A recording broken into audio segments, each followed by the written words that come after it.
22 octobre, Daniel chapitre 1er, chapitre 2, chapitre 3.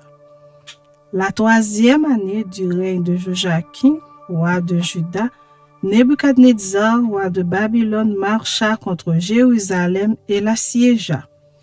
Le Seigneur livra entre ses mains Joachim, roi de Juda, et une partie des ustensiles de la maison de Dieu. Nebuchadnezzar emporta les ustensiles au pays de Shinéar, dans la maison de son Dieu. Il les mit dans la maison du trésor de son Dieu. Le roi donna l'ordre à Akpénaz, chef de ses eunuques, d'amener quelques-uns des enfants d'Israël de race royale ou de famille noble, de jeunes garçons sans défaut corporel, beaux de figure, doués de sagesse, d'intelligence et d'instruction, capables de servir dans le palais du roi et à qui l'on enseignerait les lettres et la langue des Chaldéens. Le roi leur assigna pour chaque jour une portion des mets de sa table et du vin dont ils buvaient, voulant les élever pendant 3 années, au bout desquelles ils seraient au service du roi. Il y avait parmi eux, d'entre les enfants de Juda, Daniel, Anania, Mikaël et Azaria. Le chef des eunuques leur donna des noms, à Daniel celui de Belshazzar, à Anania celui de Shadrach, à Mikaël celui de Méshach et à Azaria celui de Abednego. Daniel résolut de ne pas se souiller par les mets du roi et par le vin dont le roi buvait, et il pria le chef des eunuques de ne pas l'obliger à se souiller. Dieu fit trouver à Daniel faveur et grâce devant le chef des eunuques.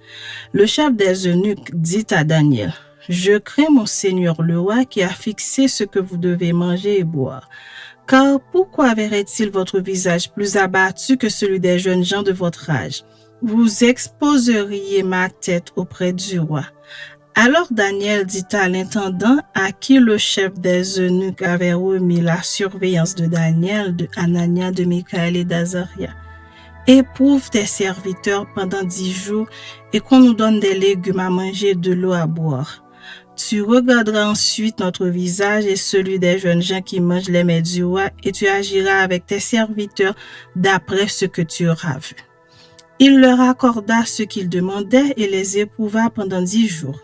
Au bout de 10 jours, ils avaient meilleur visage et plus d'embonpoint que tous les jeunes gens qui mangeaient les mets du roi. L'intendant emportait les mets et le vin qui leur étaient destinés et il leur donnait des légumes.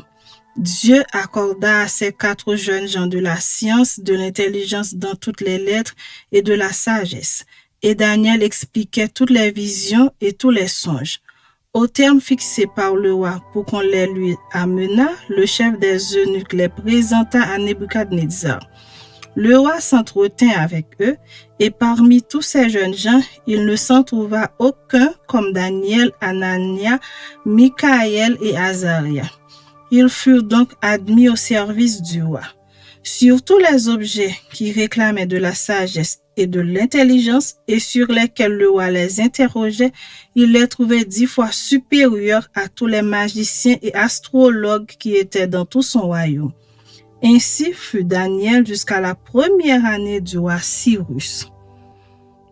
Chapitre 2. La seconde année du règne de Nebuchadnezzar, Nebuchadnezzar eut des songes. Il avait l'esprit agité et ne pouvait dormir. Le roi fit appeler les magiciens, les astrologues, les enchanteurs et les chaldéens pour qu'ils lui disent ses songes. Ils vinrent et se présentèrent devant le roi. Le roi leur dit, « J'ai eu un songe, mon esprit est agité et je voudrais connaître ce songe. » Les Chaldéens répondirent au roi en langue araméenne, « Ô roi, vis éternellement, dis le songe à tes serviteurs et nous en donnons l'explication. » Le roi reprit la parole et dit aux Chaldéens, « La chose m'a échappé. Si vous ne me faites connaître le songe et son explication, vous serez mis en pièces et vos maisons seront réduites en un tas d'immondices. Mais si vous me dites le songe et son explication, vous recevrez de moi des dons et des présents et de grands honneurs. C'est pourquoi dites-moi le songe et son explication. » Ils répondirent pour la seconde fois, « Que le roi dise le songe à ses serviteurs et nous en donnons l'explication. » Le roi reprit la parole et dit, « Je m'aperçois en vérité que vous voulez gagner du temps parce que vous voyez que la chose m'a échappé. Si donc vous ne me faites pas connaître le songe, la même sentence vous enveloppera tous. Vous voulez vous préparer à me dire des mensonges et des faussetés en attendant que les temps soient changés? C'est pourquoi dites-moi le songe et je saurai si vous êtes capable de m'en donner l'explication. » Les Chaldéens répondirent au roi, « Il n'est personne sur la terre qui puisse dire ce que demande le roi. Aussi jamais roi, quelque grand et puissant qu'il ait été, n'a exigé une pareille chose d'aucun magicien, astrologue ou chaldéen. Ce que le roi demande est difficile. Il n'y a personne qui puisse le dire au roi, excepté les dieux dont la demeure n'est pas parmi les hommes. » Là-dessus, le roi se mit en colère et s'irrita violemment. Il ordonna qu'on fasse périr tous les sages de Babylone. La sentence fut publiée, les sages étaient mis à mort et l'on cherchait Daniel et ses compagnons pour les faire périr. Alors Daniel s'adressa d'une manière prudente et sensée à Arjoc, chef des gardes du roi, qui était sorti pour mettre à mort les sages de Babylone. Il prit la parole et dit à Arjoc, commandant du roi, « Pourquoi la sentence du roi est-elle si sévère ?» Arjoc exposa la chose à Daniel. Et Daniel se rendit vers le roi et le pria de lui accorder du temps pour donner au roi l'explication. Ensuite, Daniel alla dans sa maison et il instruisit de cette affaire Anania, Michaël et Azaria, ses compagnons, les engageant à implorer la miséricorde du Dieu des cieux afin qu'on ne fît pas périr Daniel et ses compagnons avec le reste des sages de Babylone. Alors le secret fut révélé à Daniel dans une vision pendant la nuit, et Daniel bénit le Dieu des cieux. Daniel prit la parole et dit, « Béni soit le nom de Dieu d'éternité en éternité, à lui appartiennent la sagesse et la force. C'est lui qui change les temps et les circonstances, qui renverse et qui établit les rois, qui donne la sagesse aux sages et la science à ceux qui ont de l'intelligence. Il révèle ce qui est profond et caché, il connaît ce qui est dans les ténèbres et la lumière demeure avec lui.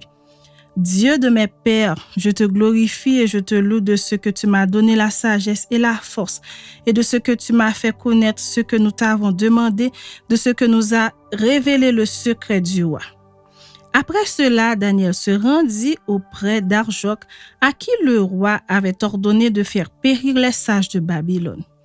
Il alla et lui parla ainsi, « Ne fais pas périr les sages de Babylone. Conduis-moi devant le roi et je donnerai au roi l'explication. » Arjoc conduisit promptement Daniel devant le roi et lui parla ainsi. « J'ai trouvé parmi les captifs de Juda un homme qui donna l'explication au roi. » Le roi prit la parole et dit à Daniel qu'on nommait Belshazzar. « Es-tu capable de me faire connaître le songe que j'ai eu et son explication? » Daniel répondit en présence du roi et dit, « Ce que le roi demande est un secret que les sages, les astrologues, les magiciens et les devins ne sont pas capables de découvrir au roi. Mais il y a dans les cieux un Dieu qui révèle les secrets et qui a fait connaître au roi Nebuchadnezzar ce qui arrivera dans la suite des temps. Voici ton songe et les visions que tu as eues sur ta couche. Sur ta couche, ô roi, il t'est monté des pensées touchant ce qui sera après ce temps-ci, et celui qui révèle les secrets t'a fait connaître ce qui arrivera. Si ce secret m'a été révélé, ce n'est point qu'il y ait en moi une sage supérieure à celle de tous les vivants, mais c'est afin que l'explication soit donnée au roi et que tu connaisses les pensées de ton cœur. Ô roi, tu regardais et tu voyais une grande statue. Cette statue était immense et d'une splendeur extraordinaire. Elle était debout devant toi et son aspect était terrible. La tête de cette statue était d'or pur, sa poitrine et ses bras étaient d'argent, son ventre et ses cuisses étaient d'airain. Ses jambes de fer, ses pieds en partie de fer et en partie d'argile. Tu regardais lorsqu'une pierre se détacha sans le secours d'aucune main, frappa les pierres de fer et d'argile de la statue et les mit en pièces. Alors le fer, l'argile, l'airain, l'argent et l'or furent brisés ensemble et devinrent comme la balle qui s'échappe d'une aire en été. Le vent les emporta et nulle trace n'en fut retrouvée. Mais la pierre qui avait frappé la statue devint une grande montagne et remplit toute la terre.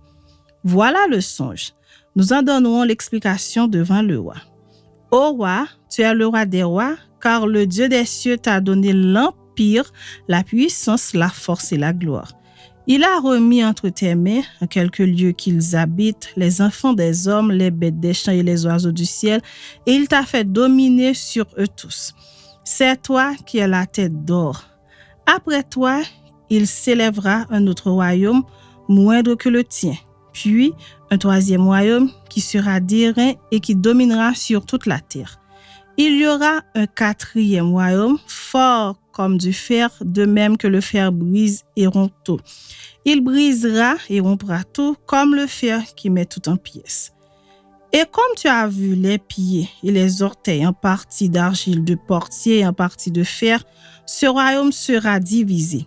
Mais il y aura en lui quelque chose de la force du fer, parce que tu as vu le fer mêlé avec l'argile. Et comme les doigts des pieds étaient en partie de fer et en partie d'argile, ce royaume sera en partie fort et en partie fragile.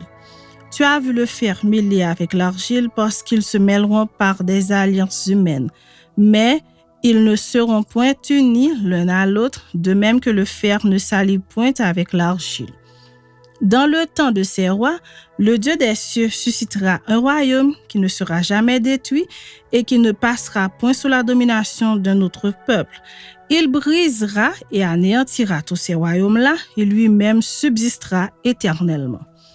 C'est ce qu'indique la pierre que tu as vue se détacher de la montagne sans le secours d'aucune main et qui a brisé le fer, l'airain, l'argile, l'argent et l'or. Le grand Dieu a fait connaître au roi ce qui doit arriver après cela. Le songe est véritable et son explication est certaine. Alors le roi Nebuchadnezzar tomba sur sa face et se prosterna devant Daniel, et il ordonna qu'on lui offrit des sacrifices et des parfums. Le roi adressa la parole à Daniel et dit: En vérité, votre Dieu est le Dieu des dieux et le Seigneur des rois, et il révèle les secrets, puisque tu as pu découvrir ce secret. Ensuite, le roi éleva Daniel et lui fit de nombreux et riches présents. Il lui donna le commandement de toute la province de Babylone et l'établit chef suprême de tous les sages de Babylone. Daniel pria le roi de remettre l'intendance de la province de Babylone à Shadrach, Meshach et Abednego, et Daniel était à la cour du roi. Chapitre 3. Le roi Nebuchadnezzar fit une statue d'or haute de 60 coudées et large de 6 coudées. Il la dressa dans la vallée de Dura, dans la province de Babylone. Le roi Nebuchadnezzar fit convoquer les satrapes, les intendants et les gouverneurs, les grands juges, les trésoriers, les jurisconsultes, les juges et tous les magistrats des provinces pour qu'ils se rendissent à la dédicace de la statue qu'avait élevée le roi Nebuchadnezzar. Alors les satrapes, les intendants et les gouverneurs, les grands juges, les trésoriers, les jurisconsultes, les juges et tous les magistrats des provinces s'assemblèrent pour la dédicace de la statue qu'avait élevée le roi Nebuchadnezzar. Ils se placèrent devant la statue qu'avait élevée Nebuchadnezzar. Un héros cria à haute voix: « Voici ce qu'on vous ordonne, peuple, nation, hommes de toute langue. Au moment où vous entendrez le son de la trompette, du chalumeau, de la guitare, de la sambuc, du psalterion, de la cornemuse et de toutes sortes d'instruments de musique, vous vous prosternerez et vous adorerez la statue d'or qu'a élevée le roi Nebuchadnezzar. Quiconque ne se prosternera pas et n'adorera pas sera jeté à l'instant même au milieu d'une fournaise ardente. C'est pourquoi, au moment où tous les peuples entendirent le son de la trompette, du chalumeau, de la guitare, de la sambuc, du psalterion et de toutes sortes d'instruments de musique, Tous les peuples, les nations, les hommes de toutes langues se prosternèrent et adorèrent la statue d'or qu'avait élevée le roi Nebuchadnezzar. À cette occasion, et dans le même temps, quelques Chaldéens s'approchèrent et accusèrent les Juifs. Ils prirent la parole et dirent au roi Nebuchadnezzar: « Ô roi, vis éternellement. Tu as donné un ordre d'après lequel tous ceux qui entendraient le son de la trompette, du chalumeau, de la guitare, de la sambuc, du psalterion, de la cornemuse et de toutes sortes d'instruments devraient se prosterner et adorer la statue d'or, et d'après lequel quiconque ne se prosternerait pas et n'adorerait pas serait jeté au milieu d'une fournaise ardente. Or, il y a des Juifs à qui tu as remis l'intendance de la province de Babylone, Shadrach, Meshach et Abednego, hommes qui ne tiennent aucun compte de toi, ô roi. Ils ne servent pas tes dieux et ils n'adorent point la statue d'or que tu as élevée. » Alors Nebuchadnezzar, irrité et furieux, donna l'ordre qu'on amena Shadrach, Meshach et Abednego. Et ces hommes furent amenés devant le roi. Nebuchadnezzar prit la parole et leur dit: « Est-ce de propos délibérés, Shadrach, Meshach et Abednego, que vous ne servez pas mes dieux et que vous n'adorez pas la statue d'or que j'ai élevée? Maintenant, tenez-vous prêts. Et au moment où vous entendrez le son de la trompette, du chalumeau, de la guitare, de la sambuc, du psalterion, de la cornemuse et de toutes sortes d'instruments, vous vous prosternerez et vous adorerez la statue que j'ai faite. Si vous ne l'adorez pas, vous serez jetés à l'instant même au milieu d'une fournaise ardente. Et quel est le Dieu qui vous délivrera de ma main? » Shadrach, Meshach et Abednego répliquèrent au roi Nebuchadnezzar: « Nous n'avons pas besoin de te répondre là-dessus. Voici notre Dieu que nous servons peut nous délivrer de la fournaise ardente et il nous délivrera de ta main, ô roi. Sinon, sache, ô roi, que nous ne servirons pas tes dieux et que nous n'adorerons pas la statue d'or que tu as élevée. » Sur quoi Nebuchadnezzar fut rempli de fureur et il changea de visage en tournant ses regards contre Shadrach, Meshach et Abednego. Il reprit la parole et ordonna de chauffer la fournaise 7 fois plus qu'il ne convenait de la chauffer. Puis il commanda à quelques-uns des plus vigoureux soldats de son armée de lier Shadrach, Meshach et Abednego et de les jeter dans la fournaise ardente. Ces hommes furent liés avec leurs caleçons, leurs tuniques, leurs manteaux et leurs autres vêtements et jetés au milieu de la fournaise ardente. Comme l'ordre du roi était sévère et que la fournaise était extraordinairement chauffée, la flamme tua les hommes qui avaient jeté Shadrach, Meshach et Abednego. Et ces 3 hommes, Shadrach, Meshach et Abednego, tombèrent liés au milieu de la fournaise ardente. Alors le roi Nebuchadnezzar fut effrayé et se leva précipitamment. Il prit la parole et dit à ses conseillers: « N'avons-nous pas jeté au milieu du feu 3 hommes liés? » Ils répondirent au roi: « Certainement, ô roi. » Il reprit et dit: « Eh bien, je vois 4 hommes sans lien qui marchent au milieu du feu et qui n'ont point de mal. Et la figure du 4e ressemble à celle d'un fils des dieux. » Ensuite, Nebuchadnezzar s'approcha de l'entrée de la fournaise ardente et prenant la parole, il dit: « Shadrach, Meshach et Abednego, serviteurs du Dieu suprême, sortez et venez. » Et Shadrach, Meshach et Abednego sortirent du milieu du feu. Les satrapes, les intendants, les gouverneurs et les conseillers du roi s'assemblèrent. Ils virent que le feu n'avait eu aucun pouvoir sur le corps de ces hommes et que les cheveux de leur tête n'avaient pas été brûlés, que leurs caleçons n'étaient point endommagés et que l'odeur du feu ne les avait pas atteints. Nebuchadnezzar prit la parole et dit: « Béni soit le Dieu de Shadrach, de Meshach et d'Abednego, lequel a envoyé son ange et délivré ses serviteurs qui ont eu confiance en lui et qui ont violé l'ordre du roi et livré leur corps plutôt que de servir et d'adorer aucun autre Dieu que leur Dieu. Voici maintenant l'ordre que je donne. Tout homme à quelque peuple, nation ou langue qu'il appartienne, qui parlera mal du Dieu de Shadrach, de Meshach et d'Abednego, sera mis en pièces et sa maison sera réduite en un tas d'immondices, parce qu'il n'y a aucun autre Dieu qui puisse délivrer comme lui. Après cela, le roi fit prospérer Shadrach, Meshach et Abednego dans la province de Babylone.